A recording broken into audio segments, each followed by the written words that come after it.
Good morning. We are here in beautiful Vermont, checking in at our condo for our Airbnb rental, but we're going to be going through today our recent experience when we entered some cold climates with the truck camper and found out that our diesel heater was not working the way it's supposed to.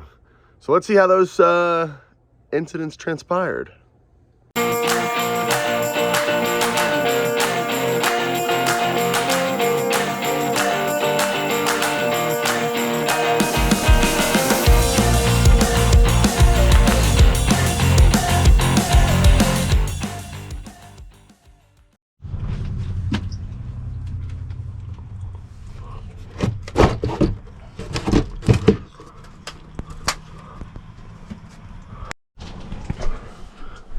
Okay, grabbed a headlamp here because the lighting is terrible. So, there's our diesel heater. This is all our ductwork. This is my lazy wiring for our power inverter. That's a car air filter that I use to filter the air that goes into the diesel heater, which I'm actually really super glad I have that on there. You can see how much dust that thing has prevented from going into the diesel heater. I'll probably clean that out while we have everything apart. So yeah, hose clamp to undo this little guy here, separate that. That's the output side of the diesel heater, and after that I should be able to just pull this guy right up because we undid those nuts from the outside, and hopefully it goes as smoothly as I'm saying it will.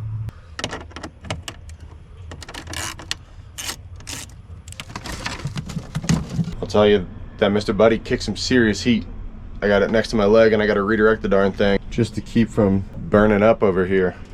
So I'm trying to separate all of the ductwork from itself basically to try and make it a little bit easier to work in here since it's all kind of tight and a bit of a cluster. So I'm doing things like that. Try and tuck that guy off to the side. I'll probably take the rest of this out just to make everything easier.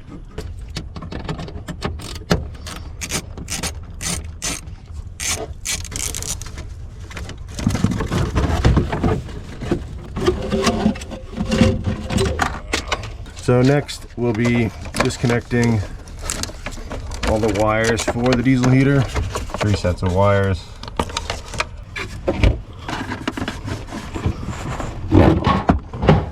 Oh, sounds like something fell on the outside. There's the hole that we have set up for the diesel heater. So I made that plate and just kind of fabricated it from a piece of scrap steel, and then I used a rubber cooking mat as an added layer of heat insulation to keep the diesel heater's exhaust port from warming up the camper body too much. Before we had a couple other iterations of ways I was trying to get the exhaust to go out of the camper without getting things too hot, and this seemed to be the best option. I'll show you the other part that we were looking at before earlier where I was taking those nuts out. That's just the backing box from an electrical outlet that I cut the same holes in to give it a bunch of space around it. But yeah, next we'll get this thing opened up. So if I'm remembering correctly, that should pop off and be cleaned. These little tabs to the side, another tab.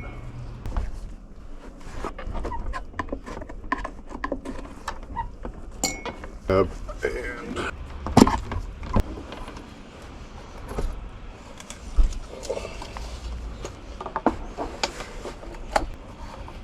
we'll get that out of there. So I slid that wiring harness out. And oh yeah, gotta get a little aggressive. That can probably stay. We'll find out. So, oh yeah, I can already see soot falling out of here. What stuff needs to come off in order to separate this?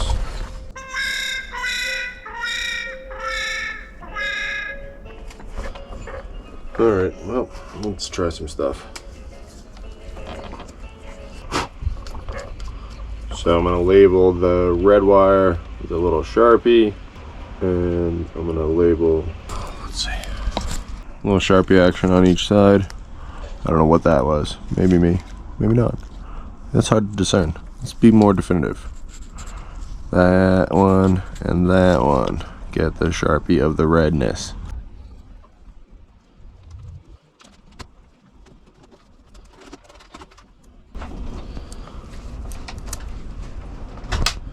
Oh shit, I should label this. Okay, so improvising here, realizing I should probably label the side in which each one of these goes on. So this is the left side connection. Let's see if I can find a way to get an L on here. L. Okay, so got an L on there.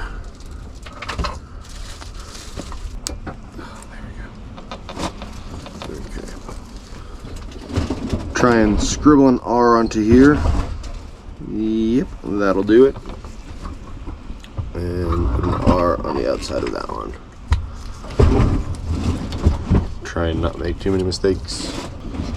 So I'm going to try and utilize this bucket to catch some of the stuff that's going to want to come out of here ultimately.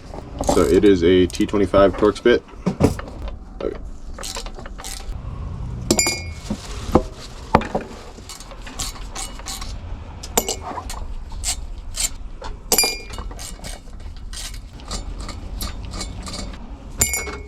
Yeah, it looks like all the screws,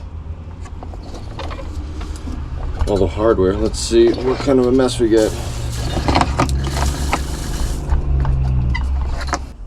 Oh, I gotta take that gasket all the way off. These guys, they're smart. I'm just dumb. Ooh, that's not, well, not as bad as other people's that I've seen. The inside of that thing's pretty crusty looking. So next I'm going to take this thing outside and use a wire brush to try and clean out the inside. I also have some brake cleaner that I'll probably use to try and scrub-a-dub-dub this thing and then put it all back together.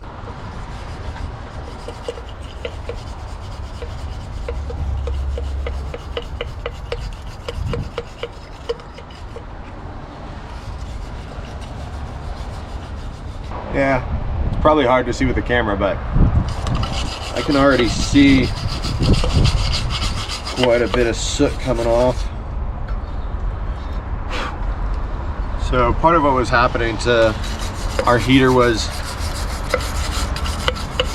it would run and it would get, I believe, internally too hot, which would trigger the like a limp mode or a safety mode.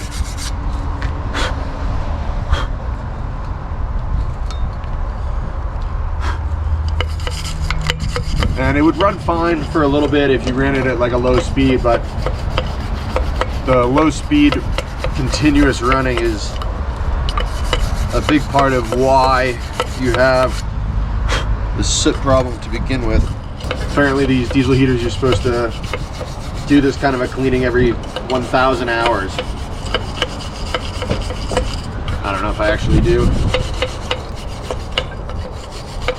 It's always fun having people walk by. I'm still pretty bashful when like other humans see me filming myself. It's gonna suck real bad if this doesn't fix it. So I grabbed this the other day, do a little test spot. Maybe we'll do this.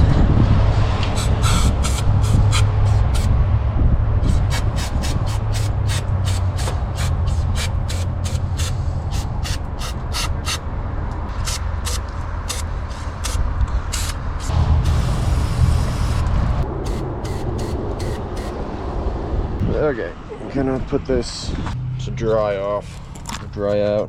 The worst spot ever, but keep everything out. Okay. Go eat some lunch while that thing dries.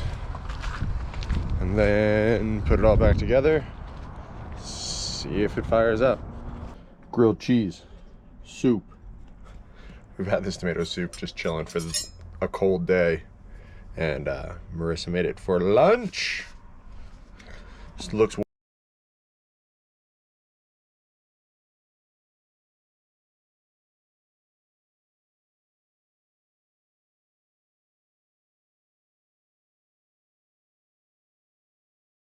So I also took the time to clean out this portion of the combustion process. Don't know what it's actually called, but there was visibly some soot on it. Also, the same with this front face here, had some soot on it, and now I'm gonna just get as much of the dust off of the fan as I can before putting all this back together. In the meantime, we got the Mr. Heater Buddy going over there.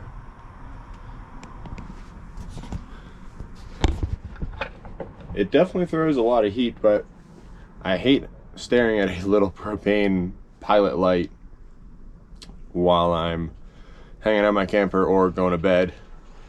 That part's a little unnerving. We have windows open and stuff for ventilation in here, but yeah, I didn't have the best night's sleep last night with that thing running to keep us warm and toasty, but we'll hold on to it as a backup source of heat because these things can be finicky, especially if you don't clean them when you should.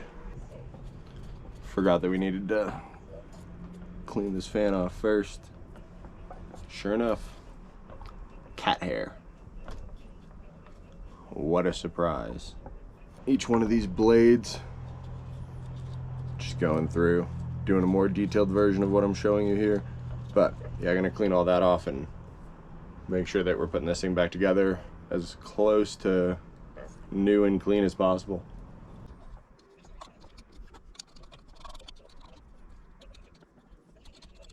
I thoroughly cleaned out the fan blades. Here is the inside. Gosh, you can't see that at all. There's the inside of the diesel heater. A lot cleaner than it was. A lot less soot. Still a little bit, but you gotta imagine there's gonna be soot back on it in a matter of a few hours if this thing starts running right. Alright, so it's obvious which direction you have to put this back in because the fuel line needs to slide into that little channel there. And then it just kind of falls back together nicely. Screws are in with the coffee. Okay, so drop the screw back in.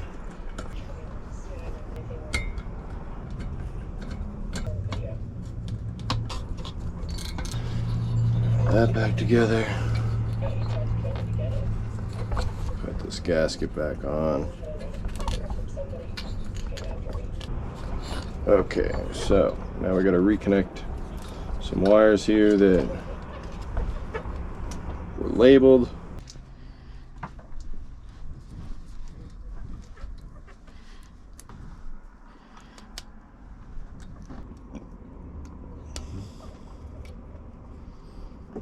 Wiring is all reconnected. Time to put it back in its home. Okay.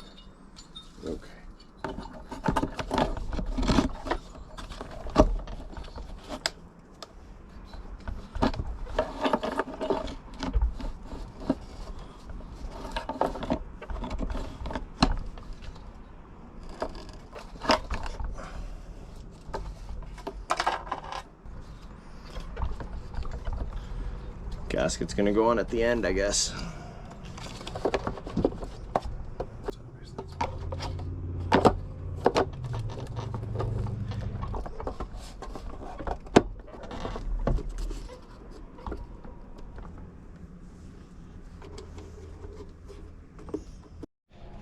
Okay, so we got the diesel heater back in. It's all squared away in there. Let's see. Everything's reconnected. Right now we're doing a test run to make sure everything is gonna fire off. If it doesn't, I'll come back and let you know what we need to do to fix it. But if not, like, subscribe, share this video. We got more content that'll continue to come out. Thanks for checking out our diesel heater struggle. Deuces.